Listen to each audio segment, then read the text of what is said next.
일토소명 묵상 사도행전 다메섹으로 가는 길에서 구세군의 창설자인 윌리엄 부드 대장이 은퇴하던 날 4,000명이 넘는 런던 시민이 그의 은퇴식을 보기 위해 몰려들었습니다. 당시 부드 대장은 눈앞의 사물을 구분할 수 없을 만큼 시력이 약화되어 있었습니다. 사람들의 부축을 받으며 강단에 올라선 그는 말없이 군중을 바라보았습니다. 모인 사람들에게 메시지를 전하실 수 있습니까? 걱정스러운 어조로 묻자 부드 대장은 하늘을 향해 팔을 올리며 말했습니다. 아직도 저 군중들에게 내가 할 일이 있습니다. 주님께서 맡겨주신 일이 아직도 많으니 이제부터 일할 때입니다. 하나님이 주신 복음 전파의 사명감으로 평생 하나님께 헌신한 사람이었습니다. 복음 전파의 귀한 사명을 가졌던 또 한 사람을 이제 사도행전에서 만날 수 있습니다. 오늘 말씀은 사도행전 9장 1절에서 9절입니다. 사울이 주의 제자들에 대하여 여전히 위협과 살기가 등등하여 대제사장에게 가서 다메섹 여러 회당에 가져갈 공문을 청하니 이는 만일 그 도를 따르는 사람을 만나면 남녀를 막론하고 결박하여 예루살렘으로 잡아오려 함이라. 사울이 길을 가다가 다메섹에 가까이 이르더니 후련히 하늘로부터 빛이 그를 둘러 비추는지라.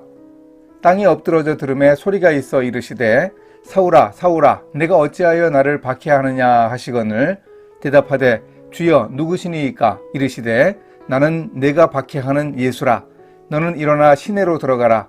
내가 행할 것을 내게 이를 자가 있느니라 하시니 같이 가던 사람들은 소리만 듣고 아무도 보지 못하여 말을 못하고 서 있더라.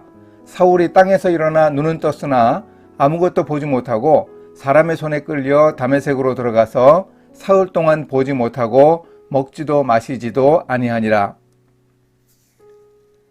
사울은 유대교의 여러 종파들 중에서도 바리새파였는데 바리새파는 보수파로 율법을 귀하게 여기고 경건한 삶을 사는 사람들이었습니다.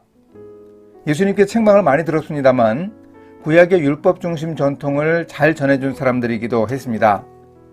유일신 하나님을 향한 열심과 확신에 찬 사울은 예수와 그 추종자들을 용납할 수 없었습니다.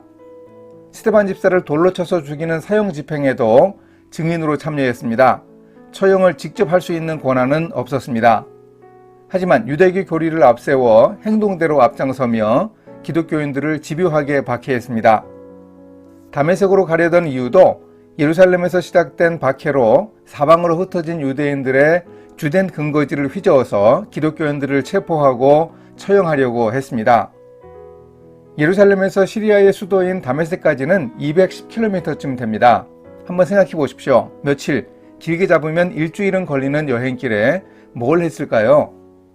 사울은 어린 시절부터 경건한 유대인이었고 날마다 기도하고 말씀을 묵상했습니다. 성경 연구에 평생을 헌신한 사람이었습니다. 바리새파 중에서도 율법에 깊고도 철저하게 헌신하는 엄격한 바리새인이었습니다. 그 여행길의 시간을 어떻게 활용했을지 신약신학자 톰 라이트의 글을 통해 상상해 봅니다. 아마도 사울은 여행길에 기도했을 겁니다. 유대인들은 대부분 쇠마 말씀을 반복하는 기도를 합니다. 이스라엘아 들으라. 우리 하나님 여호와는 오직 유일한 여호와이시니 신명기 6장 4절 말씀입니다. 이런 기도와 더불어 유명한 유대교의 명상법이 있습니다. 에스겔 1장의 환상을 머릿속에 이미지로 그리면서 기도하는 겁니다. 바퀴가 돌아가고 불이 번쩍거리는 거대한 전차와 같은 모습을 봅니다. 에스겔은 먼저 전차를 움직이는 얼굴인 내신 천사들에 대해 설명합니다. 그들이 사방으로 다니면서 불빛을 뿜어냅니다. 전차의 바퀴는 빙빙 도는데 번쩍번쩍합니다. 그 바퀴의 둘레에는 눈이 가득합니다. 윗부분에는 방구형 지붕이 있습니다. 사방으로 무지개가 그 위에 있고 보석으로 만든 보좌가 있습니다. 마음의 눈으로 사울은 천사를 응시하고 전차 바퀴에서 시선을 돌려 전차를 보았습니다. 거기서 하나님을 볼 수 있기를 바랐습니다. 그런데 거기서 얼굴을 봤는데 그 얼굴은 나사렛 예수의 얼굴이었습니다. 사울이 나사렛 예수의 얼굴을 직접 배웠습니다. 이것은 그야말로 획기적 사건이었습니다. 나중에 사울은 우리 주 예수를 배웠다고 합니다. 예수의 얼굴에 나타난 하나님의 영광에 대해 말합니다.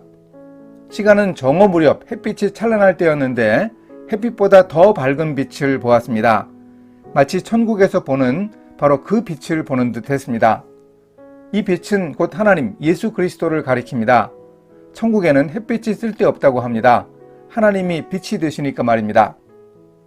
사울은 한 번도 경험해보지 못한 빛 속에서 한 음성을 들었습니다. 사울아, 사울아, 내가 어찌하여 나를 박해하느냐? 주여, 누구시니이까? 나는 내가 박해하는 예수라. 사울이 다메섹으로 가는 길은 하나님이 전적으로 주관하여 사울을 사로잡고 그를 불러 구원한 소명의 길이었습니다. 이렇게 실천하겠습니다. 사울에게 하신 내가 어찌하여 나를 박해하느냐 라는 말씀 속에서 고통받던 성도들과 함께 하시는 예수님을 발견합니다. 사울은 성도들을 박해했지 예수님을 박해한 것은 아니었는데 예수님은 자신이 박해받는다고 하셨습니다. 고통받을 때 주님이 함께 하심을 꼭 기억하겠습니다. 함께 기도하십니다. 하나님 아버지, 교회를 박해하던 사울이 예수님을 만나 땅끝까지 복음을 전하기 위한 택한 그릇으로 부름받았습니다. 저도 부르셔서 세상에 복음을 전하는 사명을 주셨음을 기억합니다.